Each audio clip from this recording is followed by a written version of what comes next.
Adobe Illustrator പറ്റി എല്ലാ കാര്യങ്ങളും പഠിപ്പിക്കുന്ന ഒരു വീഡിയോ സീരീസിൽ ഒരു എപ്പിസോഡാണിത്. ഈ സീരീസ് വരുന്ന എല്ലാ വീഡിയോസും ഞാൻ ഒരു പ്ലേലിസ്റ്റ് ആയിട്ട് ക്രിയേറ്റ് ചെയ്ത് ഇവിടെ ഐ ബട്ടണിലും അതുപോലെ ഡിസ്ക്രിപ്ഷനിൽ ലിങ്കായിട്ടും കൊടുത്തിട്ടുണ്ട്. അപ്പോൾ ഇന്ന് നമ്മൾ നോക്കാൻ പോകുന്നത് അടിപൊളിയായിട്ട് നമുക്ക് എങ്ങനെ ഒരു ഷാഡോ ക്രിയേറ്റ് ചെയ്യുക എന്നുള്ളതാണ്. നമുക്ക് നേരെ പോയി അത് നോക്കാം. ഓക്കെ, അപ്പം നമ്മൾ ഒരു ആർട്ട് ബോർഡ് എടുത്തിട്ടുണ്ട്. ഇതിൽ നമുക്ക് ജസ്റ്റ് ഒരു ഇമേജ് വരയ്ക്കാം.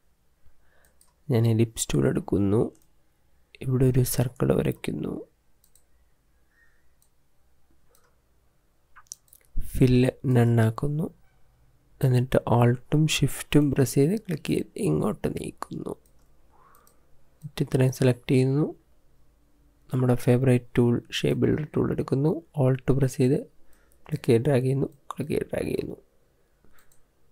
ഇനി ഫില്ല് നമ്മൾ കൊടുക്കുന്നു ഇതിന്.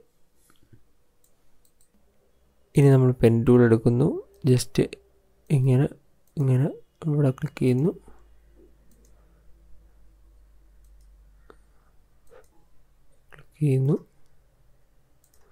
ഇത്രയും കൂടെ സെലക്ട് ചെയ്യുന്നു, ഷേപ്പ് ബിൽഡർ ടൂൾ എടുക്കുന്നു, ഓൾട്ട് പ്രസ് ചെയ്ത് ക്ലിക്ക് ചെയ്ത് ഡ്രാഗ് ചെയ്യുന്നു. കുറച്ചുകൂടെ സൂം ചെയ്ത് ക്ലിയർ ആയിട്ട് നമുക്ക് കാണാൻ പറ്റും. ഇനി നമുക്ക് ഇതിന് സെൻറ്റർ കൂടെ ഒരു വരയും കൂടെ വരയ്ക്കാം. ഇനി ഞാൻ ഇത് ഇത്രയും കൂടെ സെലക്ട് ചെയ്യുന്നു. ഇവിടെ നിന്നൊരു കളർ ഞാൻ പിക്ക് ചെയ്യാം.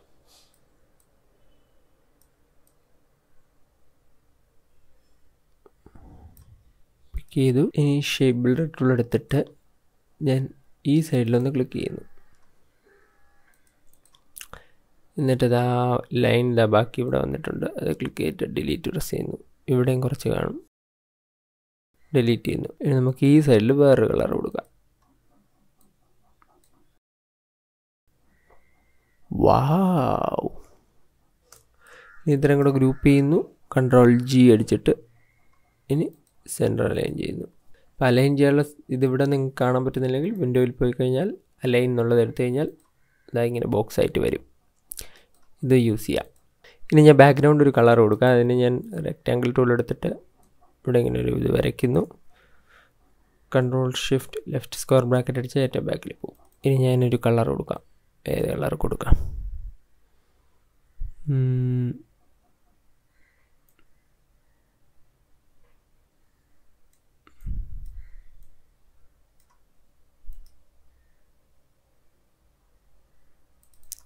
ഒന്നുകൂടെ ലൈറ്റായിട്ടുള്ള കളർ കൊടുക്കാം. ഓക്കെ, ഇനി ഇത് നമുക്ക് കുറച്ച് വലുതാക്കാം. എന്നിട്ട് ഇനി നമുക്കൊന്ന് റിഫ്ലക്റ്റ് ചെയ്യാം, തിരിക്കാം അങ്ങോട്ട്. റിഫ്ലക്റ്റ് കൊടുത്തു. റിഫ്ലക്റ്റ് ഇവിടെ നിങ്ങൾക്ക് ഈ ഓപ്ഷൻ കാണുന്നില്ലെങ്കിൽ റൈറ്റ് ക്ലിക്ക് ചെയ്തിട്ട് ട്രാൻസ്ഫോമിൽ പോയാൽ റിഫ്ലക്റ്റ് എന്ന് പറഞ്ഞ ഓപ്ഷൻ കാണും. ഇതിൽ ഏതെങ്കിലും സെലക്ട് ചെയ്താൽ മതി. ഓക്കെ, ഇനി നമ്മൾ ചെയ്യാനുള്ളത് ഇതിൻ്റെ ഒരു കോപ്പി. ഞാൻ ഓൾട്ട് പ്രസ് ചെയ്ത് ക്ലിക്ക് ചെയ്ത് ഡ്രാഗ് ചെയ്ത് ഇങ്ങോട്ട് വെച്ചു. ഇനി ഇതിനെ സെലക്ട് ചെയ്തിട്ട് നമുക്ക് ഇതിനെ രണ്ടും കൂടെ ഒന്നാക്കാം. അതിന് ഷേപ്പ് ബിൽഡർ ടൂൾ എടുത്തിട്ട് ഇങ്ങനെ ക്ലിക്ക് ചെയ്ത് ഡ്രാഗ് ചെയ്യാം. എന്നിട്ട് ഇതിനൊരു ബാക്ക്ഗ്രൗണ്ടിൽ നിന്ന് ഇത്തിരി കൂടി ഡാർക്കായിട്ടുള്ള ഒരു കളർ തന്നെ കൊടുക്കാം. എന്നിട്ട് ഞാൻ ഓൾട്ട് പ്രസ് ചെയ്ത് ക്ലിക്ക് ചെയ്ത് ഡ്രാഗ് ചെയ്ത് ഇവിടെ ഞാൻ ഒരു കോപ്പി കൊണ്ടുവയ്ക്കുന്നു. ഇനി ഇവിടെ ഒരു ടൂളുണ്ട്, ബ്ലെൻഡ് ടൂള്. ഈ ടൂളിനെ പറ്റി നമ്മൾ നേരത്തെ കുറച്ച് കാര്യങ്ങൾ പഠിച്ചിട്ടുണ്ടായിരുന്നു. ഇത് നമ്മൾ ഇവിടെ ക്ലിക്ക് ചെയ്യുന്നു, ഇങ്ങോട്ട് ക്ലിക്ക് ചെയ്യുന്നു. അപ്പോൾ ഇങ്ങനെ കുറേ കോപ്പീസ് ക്രിയേറ്റ് ആയിട്ട് വരും. ഇതിൽ ഡബിൾ ക്ലിക്ക് ചെയ്ത് കഴിഞ്ഞാൽ നമുക്കിതിൻ്റെ എണ്ണം കൂട്ടാൻ പറ്റും. ഈ സ്പേസിംഗ് എന്നുള്ളത് നമ്മൾ സ്പെസിഫൈഡ് സ്റ്റെപ്സ് കൊടുത്തിട്ട് ഒരു 350 കൊടുത്ത് നോക്കുന്നു. ഓക്കെ, എത്ര സ്റ്റെപ്സ് കൂടുതലാണോ അത്രയും നമുക്ക് സ്മൂത്തായിട്ട് ഈ എഡ്ജ് കിട്ടും. ചിലപ്പോൾ ചില സിസ്റ്റത്തിൽ നമുക്കിപ്പം സ്പെസിഫിക്കേഷൻസ് കുറവാണെങ്കിൽ കുറച്ച് ലാഗ് വരാനുള്ള ചാൻസ് ഉണ്ട്. ഓക്കെ കൊടുക്കുക. ഇനി നമുക്ക് ഇതിനെ തിരിച്ചതാ ഇവിടെ കൊണ്ടുവന്ന് വയ്ക്കാം. ഇതിപ്പോഴും നമുക്ക് ഇവിടെ ഒരു ലൈവ് ഷേപ്പ് പോലെ, ലൈവ് എഫക്റ്റ് പോലെ കിടക്കുകയാണ്. നമുക്ക് വേണമെങ്കിൽ ഡയറക്റ്റ് സെലക്ഷൻ ടൂൾ എടുത്തിട്ട് ഇതാ ഇതിനെ ഇങ്ങോട്ടും ഇങ്ങോട്ടും ഒക്കെ മൂവ് ചെയ്യാനുള്ള ഓപ്ഷനുണ്ട്. പക്ഷേ ഈ ഒരു സംഭവം ഇങ്ങനെ കിടന്നു കഴിഞ്ഞാൽ ഞാൻ നേരത്തെ പറഞ്ഞ പോലെ കുറച്ച് സിസ്റ്റം സ്ലോ ആയിട്ട് വരാനുള്ള ചാൻസ് ഉണ്ട്. അപ്പോൾ എന്ത് ചെയ്യണമെന്ന് വെച്ച് കഴിഞ്ഞാൽ നമ്മൾ അതിനുമ്പോൾ ഒരു കാര്യം ഞാൻ കാണിച്ചു തരാം. ഇപ്പോൾ നമ്മൾ സ്ട്രെയിറ്റ് ഇങ്ങനെ വന്നല്ലോ. ഇനി നമുക്ക് ഇതിൽ വേറൊരു കാര്യം ചെയ്യാൻ പറ്റുന്നതെന്ന് പറഞ്ഞു കഴിഞ്ഞാൽ ഈ ലാസ്റ്റ് നമ്മളിവിടെ ഇത് രണ്ടും നമ്മൾ സെയിം കളർ കൊടുത്തിട്ടാണ് ഈ ബ്ലെൻഡ് ടൂൾ വെച്ച് ഇവിടെയും ക്ലിക്ക് ചെയ്ത് ഇവിടെയും ക്ലിക്ക് ചെയ്ത്. അപ്പോൾ ഇതിനെ മാത്രം നമുക്കൊന്ന് കളർ ചേഞ്ച് ചെയ്ത് കുറച്ചുകൂടെ ലൈറ്റ് കളറാക്കി നോക്കാം. ഇപ്പോൾ കണ്ടില്ലേ, നമുക്ക് കുറച്ചുകൂടെ ഒരു നല്ലൊരു എഫക്റ്റ് ഇവിടെ കിട്ടി.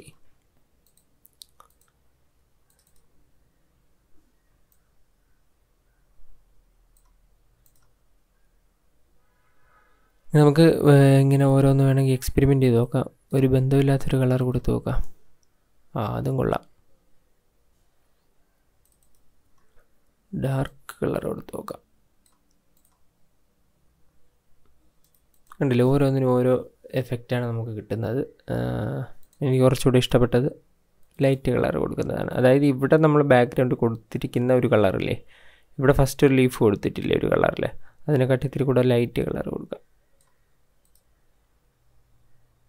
ഇതാണ് നല്ലത്. ഇനി ഞാൻ നേരത്തെ പറഞ്ഞ പോലെ സിസ്റ്റം നമുക്ക് ലാഗ് വരില്ല. പക്ഷേ ഇതിന് നമുക്കിനി ഇങ്ങനെ എടുത്ത് മൂവ് ചെയ്യാൻ പറ്റില്ല. ഇതെല്ലാം നമ്മൾ ആവശ്യത്തിനനുസരിച്ച് എടുത്ത് വെച്ചതിന് ശേഷം ഇതിനെ ക്ലിക്ക് ചെയ്ത് സെലക്ട് ചെയ്യുക. മൊത്തം സെലക്ട് ആവും സെലക്ഷൻ ടൂൾ വെച്ച് സെലക്ട് ചെയ്യുമ്പോൾ. എന്നിട്ട് ഒബ്ജക്റ്റിൽ പോയിട്ട് എക്സ്പാൻഡ് കൊടുക്കുക. എന്നിട്ട് ഓക്കെ കൊടുക്കുക. ഓക്കെ, നമ്മളപ്പം ഇതിനെ എക്സ്പാൻഡ് ചെയ്തിരിക്കുകയാണ്, ഈ ഒരു ഷേപ്പിലോട്ട് മാറ്റിയിരിക്കുകയാണ്. ഇതിനി ഒരു ലൈവ് എഫക്റ്റ് പോലെ വർക്ക് ചെയ്യില്ല. നിങ്ങൾക്കിവിടെ നോക്കുമ്പോൾ അറിയാൻ പറ്റും. കണ്ടില്ലേ, ഇത് കുറേ കൊച്ചു കൊച്ചു കൊച്ചു കൊച്ചു കൊച്ചു കൊച്ചു കൊച്ചു ഷേപ്സ് ചേർന്നിട്ട് വലിയൊരു ഷേപ്പായിരിക്കുന്നതാണ്. എന്താ ഇവിടെ ഇങ്ങനെ ഒരു സ്ക്വയർ ഇങ്ങനെ വരയ്ക്കാം. ഇനി നമ്മളിത് മൊത്തത്തിൽ സെലക്ട് ചെയ്തിട്ട് റൈറ്റ് ക്ലിക്ക് ചെയ്ത് മേക്ക് ക്ലിപ്പിംഗ് മാസ്ക് കൊടുക്കുന്നു. അപ്പോൾ ഇതായിരിക്കും നല്ലത്. കാരണം നമ്മൾ ഷേപ്പ് ബിൽഡർ ടൂൾ വെച്ച് ഇതിനെ കട്ട് ചെയ്യാൻ നോക്കിക്കഴിഞ്ഞാൽ കുറച്ച് ലാഗ് വരും. അത് നമുക്ക് ചെയ്യാൻ പറ്റും, എങ്കിലും ഇതാണ് കുറച്ചുകൂടെ നല്ലത്. മറ്റേ കുറച്ച് സമയം എടുക്കാൻ ചാൻസ് ഉണ്ട്. അല്ലെങ്കിൽ നമുക്ക് ഇത്രയും ഭാഗം ഷേപ്പ് ബിൽഡർ ടൂൾ വെച്ച് ഇങ്ങനെ കട്ട് ചെയ്ത് കളയാനും പറ്റും. അപ്പോൾ ഈ രീതിയിൽ നമുക്ക് നല്ല ഭംഗിയിൽ ഷാഡോസ് ക്രിയേറ്റ് ചെയ്യാനായിട്ട് പറ്റും. അപ്പോൾ എന്തായാലും ഒരു ഷേപ്പ് വരച്ചിട്ട് നിങ്ങളും ഇതുപോലെ ഒന്ന് ട്രൈ ചെയ്ത് നോക്കുക. അതാണ് ഈ വീഡിയോയിലെ അസൈൻമെൻറ്റ്. അപ്പോൾ ഇത്രയും സിമ്പിളായിട്ട് നമുക്ക് ഇത്രയും നല്ലൊരു ഷാഡോ ക്രിയേറ്റ് ചെയ്തെടുക്കാനായിട്ട് പറ്റി. ഈ ഒരു ഷാഡോ പോലത്തെ ഒരു എഫക്റ്റ് നിങ്ങൾ പല ഇതിനും കണ്ടിട്ടുണ്ടായിരിക്കും. അപ്പോൾ ഇതെങ്ങനെയാണ് ചെയ്യേണ്ടതെന്ന് നിങ്ങൾക്കിപ്പോൾ പഠിക്കാൻ പറ്റി. അപ്പോൾ ഇതൊന്ന് നിങ്ങൾ ട്രൈ ചെയ്ത് നോക്കുക. അപ്പോൾ ഈ ഒരു വീഡിയോ നിങ്ങൾക്ക് ഇഷ്ടപ്പെട്ടിട്ടുണ്ടാവുമെന്ന് വിചാരിക്കുന്നു. ഇഷ്ടപ്പെട്ടിട്ടുണ്ടെങ്കിൽ ഒന്ന് ലൈക്ക് ചെയ്യുക. നിങ്ങൾ ഇതുവരെ ഈ ചാനൽ സബ്സ്ക്രൈബ് ചെയ്തിട്ടില്ലെങ്കിൽ ഒന്ന് സബ്സ്ക്രൈബ് ചെയ്യുക. അപ്പോൾ പുതിയൊരു വീഡിയോയിൽ കാണുന്നവരേക്കും ബൈ.